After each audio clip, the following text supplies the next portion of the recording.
హైదరాబాద్ చింతల్ బస్తీలో ఖైరతాబాద్ ఎమ్మెల్యే దానం నాగేందర్ హల్చల్ చేశారు. షాదాన్ కాలేజ్ ఎదురుగా జరుగుతున్న కూల్చివేతల్ని అడ్డుకున్నారు. తన అనుమతి లేకుండా ఎలా కూల్చివేస్తారంటూ అధికారులపై ఫైర్ అయ్యారు. ఎక్కడి నుంచో బ్రతకడానికి వచ్చినోళ్లు తమపై దౌర్జన్యం చేస్తున్నారంటూ ఆగ్రహం వ్యక్తం చేశారు. దావోస్ నుంచి సీఎం వచ్చే వరకు కూల్చివేతలు ఆపాలన్నారు, లేదంటే ఆందోళన చేస్తామంటూ హెచ్చరించారు.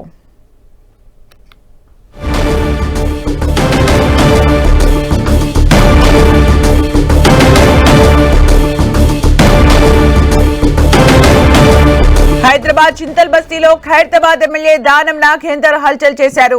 షాదాన్ కాలేజ్ ఎదురుగా జరుగుతున్న కూల్చివేతల్ని అడ్డుకున్నారు. తన అనుమతి లేకుండా ఎలా కూల్చివేస్తారంటూ అధికారులపై ఫైర్ అయ్యారు. ఎక్కడి నుంచో బ్రతకడానికి వచ్చినోళ్లు తమపై దౌర్జన్యం చేస్తున్నారంటూ ఆగ్రహం వ్యక్తం చేశారు. దావోస్ నుంచి సీఎం వచ్చే వరకు కూల్చివేతలు ఆపాలన్నారు, లేదంటే ఆందోళన చేస్తామంటూ హెచ్చరించారు.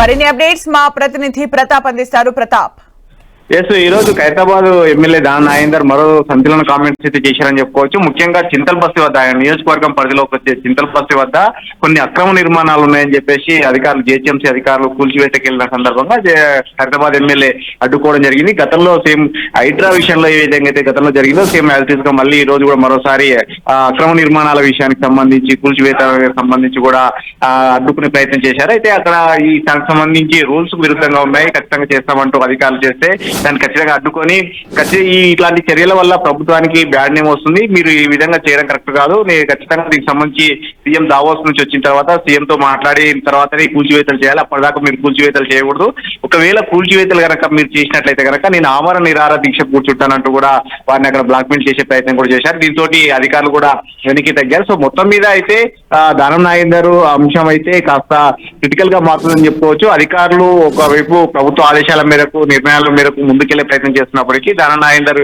ఎపిసోడ్ సంబంధించి, ముఖ్యంగా ఆయన నియోజకవర్గ పరిధిలోకి సంబంధించి కొన్ని అంశాల విషయంలో అయితే కొన్ని డిఫెక్ట్స్ అవుతున్నాయి. ఇటీవల కాలంలో కొన్ని ఆయన చేసిన కామెంట్స్ కూడా కాస్త ప్రభుత్వానికి ఇబ్బందికరమైన పరిస్థితి అయితే ఉందని చెప్పుకోవచ్చు. ముఖ్యంగా దానం నాగేందర్ ఈ మధ్య కాలంలో ఫార్ములా ఈ రేస్ సంబంధించిన కామెంట్స్ కానీ కొన్ని అంశాలకు సంబంధించి కామెంట్స్ పైన కూడా పిసిసి దృష్టి కూడా వెళ్ళాయి. పిసిసి కూడా దీన్ని ఖచ్చితంగా క్షుణ్ణంగా పరిశీలిస్తున్నాం, తర్వాత దీనిపైన కూడా చూస్తామంటూ కూడా పిసిసి చీఫ్ మహేష్ కుమార్ గౌడ్ కూడా ఈ మధ్య కాలంలోనే కామెంట్ చేశారు. అయితే ఈ రోజు జరిగిన పరిణామాలకు సంబంధించి చూసినట్లయితే కనుక సీఎం వచ్చిన తర్వాత ఆయన మాట్లాడతానంటున్నారు. ముఖ్యంగా దీనికి సంబంధించి చింతల్ బస్తీ వద్ద కూల్చివేతలకు సంబంధించి ఖచ్చితంగా ఆపాలని చెప్పేసి చేసిన ఎమ్మెల్యే అభ్యర్థన మేరకు అధికారులు కూడా అయితే కాస్త వెనకైతే జరిగారు. ఈ పరిస్థితి దీనికి సంబంధించి పైనుంచి ఉన్నతాధికారుల ఆదేశాలు ఏ విధంగా ఉంటే దానికి తగ్గట్టుగా మేము నడుచుకుంటామంటూ కూడా జీహెచ్ఎంసీ అధికారులు అయితే ప్రజెంట్ అయితే వెనక్కి దగ్గర. సో దీనికి సంబంధించి వచ్చిన తర్వాత సీఎంతో మాట్లాడి ఎలాంటి నిర్ణయం తీసుకుంటారు, ఏం చేస్తారు అనేది ప్రస్తుతం అయితే ఆసక్తికరంగా ఉందని చెప్పొచ్చు. అంటే ప్రస్తుతం అక్కడ కూల్చివేతలకు సంబంధించి ఎన్ని ఫ్యామిలీలు ఉంటున్న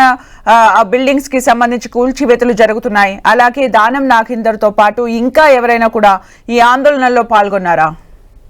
దానం నాగేందర్ ఒకరే వచ్చారు, ఆయనతో పాటు ఆయన అనుచరులు, ఆయన ఎమ్మెల్యే, లోకల్ ఎమ్మెల్యే కాబట్టి ఆ ఏరియాకి సంబంధించిన లోకల్ లీడర్స్ కూడా అందరూ ఆయనతో పాటు ఉన్నారు. అయితే దీనికి సంబంధించి అధికారులు కూల్చివేతలకు సంబంధించి అక్కడ అక్రమ నిర్మాణాలు ఉన్నాయి, రోడ్డు పైన వేసే నిర్మాణాలను కరెక్ట్ కాదంటూ రూల్స్ కు భిన్నంగా ఉన్నాయంటూ కూడా వాళ్ళు చేశారు. కానీ ఈ విషయానికి సంబంధించి సీఎంతో మాట్లాడిన తర్వాతనే చేయాలి. ఆయన కాన్స్టిట్యూన్సీకి సంబంధించి, ముఖ్యంగా నియోజకవర్గానికి సంబంధించి ఆయనను ఓట్లేసి గెలిపించారు. ప్రజలకు సంబంధించి వారి ఇబ్బందులకు తాను ఖచ్చితంగా అండగా నిలుస్తాను, ఇది ఏం జరుగుతుంది ప్రభుత్వం కూడా కొన్ని మానవతా దృక్పథంతో వ్యవహరించాలి, ప్రతిదీ కూడా ఈ విధంగా ప్రవర్తించడం కరెక్ట్ కాదు, అధికారులు వ్యవహరించే తీరుతోటి ప్రజలకు ప్రభుత్వం దూరం అవుతుంది, ఇలాంటి చర్యలు కరెక్ట్ కాదంటూ కూడా దానం నాగేందర్ కాస్త ఘాటుగానే కామెంట్ చేశారు. ఈ అంశానికి సంబంధించి సీఎం వచ్చిన తర్వాత, సీఎంతో మాట్లాడిన తర్వాతనే కూల్చివేతలు చేయాలి, అప్పటిదాకా మీరు ఎలాంటి యాక్షన్ తీసుకున్నా సహించలేదు, మీరు ఏమన్నా యాక్షన్ తీసుకోవడానికి ముందుకు వస్తే మాత్రం తాను నిరాహార దీక్ష కూర్చుంటాను, ఆమరణ నిరాహార దీక్ష కూర్చుంటానంటూ కూడా హెచ్చరికలు చేయడంతో అధికారులు అయితే ప్రజెంట్ వెనక్కి తగ్గారు. సో మొత్తం మీద ఉన్నతాధికారుల దృష్టికి తీసుకెళ్లిన తర్వాత ఫర్దర్ స్టెప్ తీసుకుంటామంటూ కూడా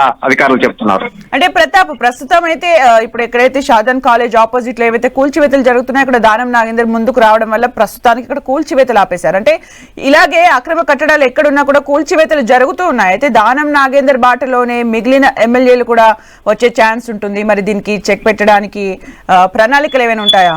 అంటే సిటీ మొత్తానికి సంబంధించి కూడా ప్రభుత్వం ఒక చాలా కట్టుదిట్టమైన నిర్ణయం అయితే తీసుకుంది. హైడ్రాను ఏర్పాటు చేయడం కానీ, హైడ్రా తోటి చెరువుల కబ్జాలతో పాటు ప్రభుత్వ స్థలాలు, పార్కులను అన్నింటిని కూడా కాపాడాలని ఒక ఉద్దేశంతో హైడ్రాను ఏర్పాటు చేయడం అంటూ కూడా చేశారు. దానికి తగ్గట్టుగానే ఇప్పుడు చాలా చోట్ల కూడా అక్రమ నిర్మాణాలు అన్నింటిని కూడా ప్రభుత్వం ఉక్కుపాదంతో అయితే వాటిని అన్నిటిని కూల్చివేసే ప్రయత్నం కూడా చేస్తుంది. వారికి నోటీసులు ఇవ్వడం కానీ వారిని చాలా కఠినంగా వ్యవహరిస్తుంది. ఈ అంశాలకు సంబంధించి పార్కు స్థలాలు కానీ, ప్రభుత్వ స్థలాలు కానీ కబ్జాకు గురైన వాటిని ఎట్టి పరిస్థితుల్లో మేము కాపాడతామంటూ కూడా కమిషనర్ రంగనాథ్ కూడా చెప్తున్న పరిస్థితి ఉంది. అయితే ఈ అంశానికి సంబంధించి ఇప్పుడు దానం నాగేందర్ అంశానికి సంబంధించి ఇది సెకండ్ ఎపిసోడ్ అని కూడా చెప్పొచ్చు. గతంలో కూడా ఒక పార్క్ స్థలం విషయంలో ఒక కేసు కూడా నమోదు కావడం కానీ, ఈ విషయంలో కూడా హైడ్రా కూడా చాలా ఘాటు వ్యాఖ్యలు చేస్తూ వారిపైన కూడా హెచ్చరికలు చేశారు. ఇప్పుడు తాజాగా జరిగిన ఎపిసోడ్ అయితే సెకండ్ ఎపిసోడ్ అనుకోవచ్చు. సో మొత్తం మీద ఈ విషయానికి సంబంధించి సీఎం దృష్టికి అయితే దావోస్ నుంచి వచ్చిన తర్వాత తీసుకెళ్తామంటున్నారు. సీఎం ఎలాంటి నిర్ణయం తీసుకుంటారో ఏందనేది కూడా ఇంట్రెస్టింగ్ అయితే ఉంది. సో మొత్తం మీద చూడాల్సి ఉంటుంది ప్రభుత్వం ఎలాంటి అడుగులు ముందుకేస్తుంది అనేది విషయంలో. Thank you Pratap.